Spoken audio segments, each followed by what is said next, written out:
Lecture में हमने DNA के मॉलिक्यूलर स्ट्रक्चर की बात की थी और बताया था आपको कि डीएनए एक पॉलीन्यूक्लियोटाइड मॉलिक्यूल है जिसमें बहुत सारे न्यूक्लियोटाइड्स होते हैं। न्यूक्लियोटाइड, न्यूक्लियोसाइड, इनकी डेफिनेशन आपको हमने बताई थी। आज हम वाटसन एंड क्रिक का डीएनए जो मॉडल है उसकी बात करने जा रहे हैं, उसके बारे में आपको बताएंगे। ये जो मॉडल आप देख रहे हैं ये डीएनए का मॉडल है।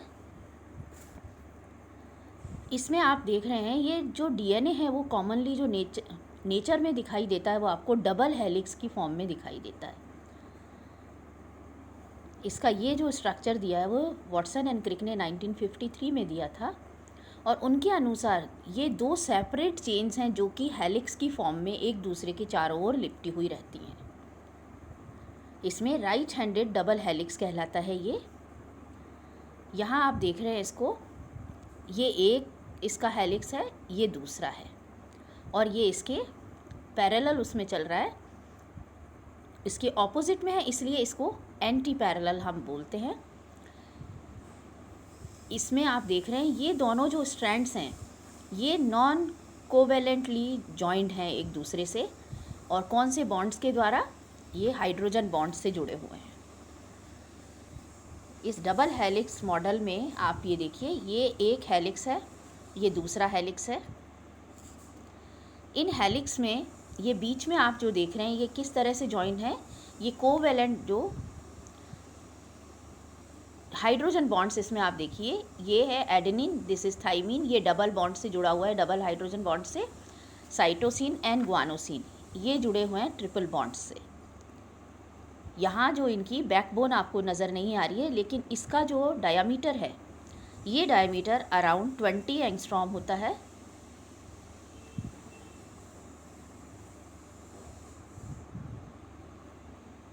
यहाँ देखिए आप इसको, यहाँ इसको इस मॉडल में आपको क्लियर हो रहा है। ये इस तरह से दो हेलिक्स जा रहे हैं, यहाँ से लेकर यहाँ तक का ये जो है ये इसका डायमीटर कहलाता है और ये 20 एंगस्ट्रॉम है। इसे बच्चों ड्रॉ करने का जो तरीका है वो इसी तरीके से आप ड्रॉ करें। कई बार बच्चे एग्ज़ाम में बहुत वियर्ड तरीके से इसको ड्रॉ कर देते हैं, that is not a correct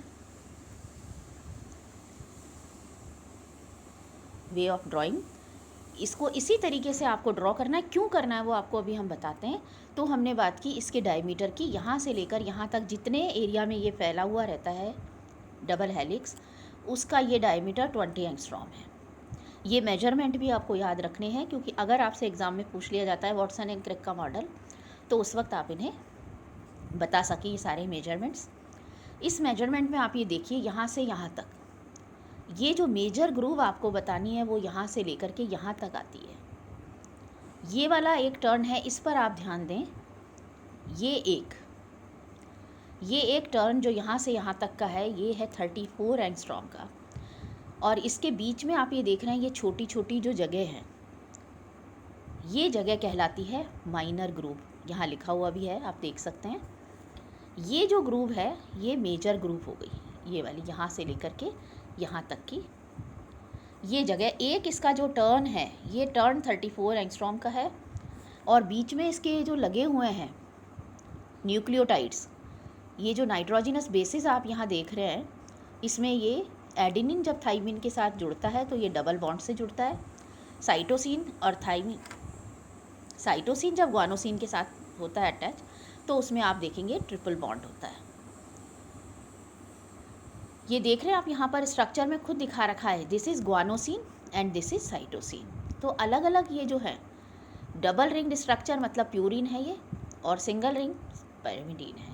तो ये एक जो टर्न है ये टर्न कितना हुआ, 34 एंगस्ट्रॉम का हुआ, और इसके बीच में 10 लगे हुए हैं न्यूक्लियोटाइड्स। तो हर एक न्यूक्लियोटाइड के बीच की दूरी कितनी हो गई, 3.4। ये यहाँ पर गलत लिखा हुआ है, इसके बीच की जो दूरी है 3.4 होनी चाहिए, यहाँ लिखा हुआ, तो आप इसे सही कर लें। 3.4 एंगस्ट्रॉम है ये दो न्यूक्लियोटाइड के बीच का स्पेस।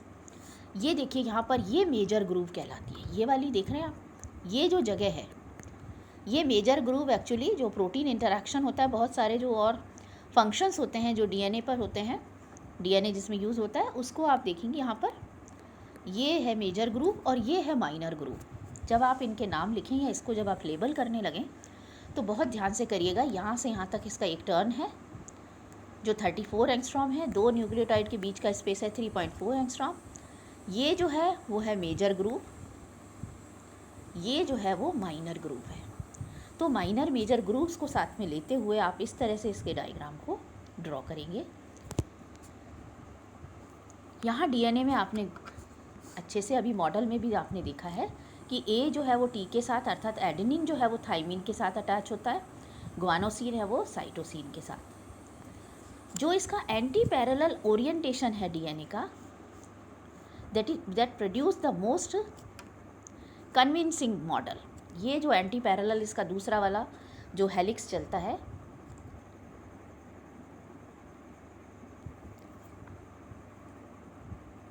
ये कंफर्म हुआ था एक्सरे एनालिसिस से, जो आपको हमने रोजालिन फ्रैंकलिन का बताया था आपको कि उन्होंने जो एक्सरे डिफ्रैक्शन से उसको फ़ोटो को देखा था, तो उसमें पता लगा था कि ये एंटी पैरेलल इस तरह से रन करते हैं एक दूसरे के साथ में, they are wounded around each other. So this is about the DNA model of Watson and Crick. अब ये जो मॉडल आपको अभी हमने दिखाया है, ये वाटसन एंड क्रिक का, इस मॉडल को अगर आप देखें तो किस तरीके का, क्या नेचर में सिर्फ ये एक ही तरीके का मॉडल मिलता है या और भी तरीके के मॉडल होते हैं? तो बहुत सी डिफरेंट फॉर्म्स भी ऑब्ज़र्व की गई हैं डीएनए की।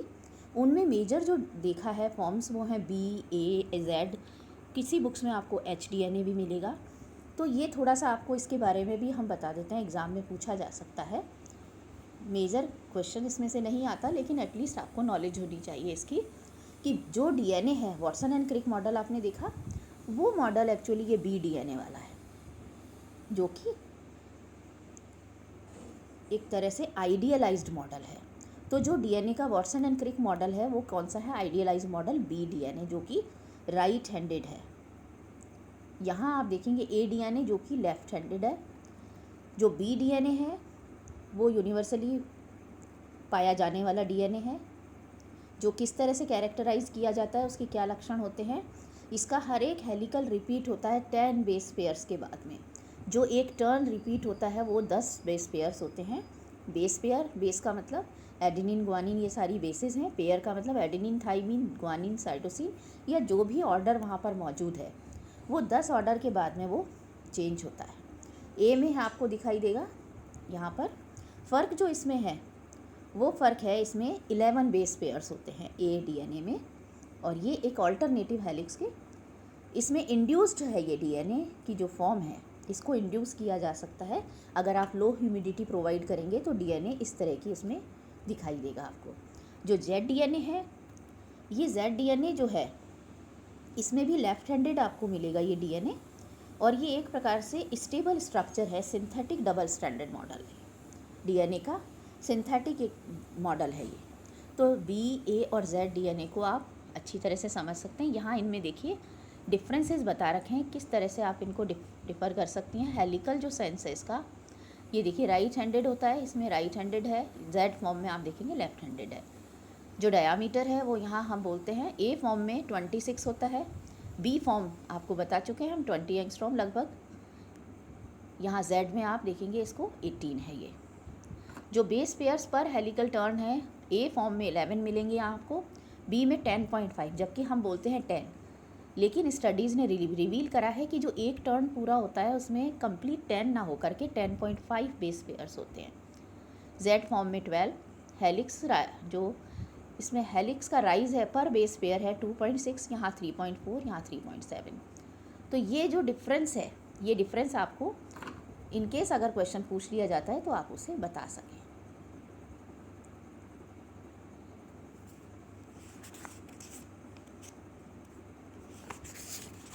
अब हम बात करते हैं जो इसका बायोलॉजिकल केमिकल नेचर है डीएनए का।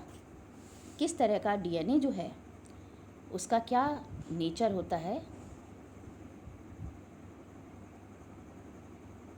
डीएनए एसिडिक होता है, ये आपको मालूम है, क्योंकि उसमें नेगेटिव चार्ज वो एक एनायन है।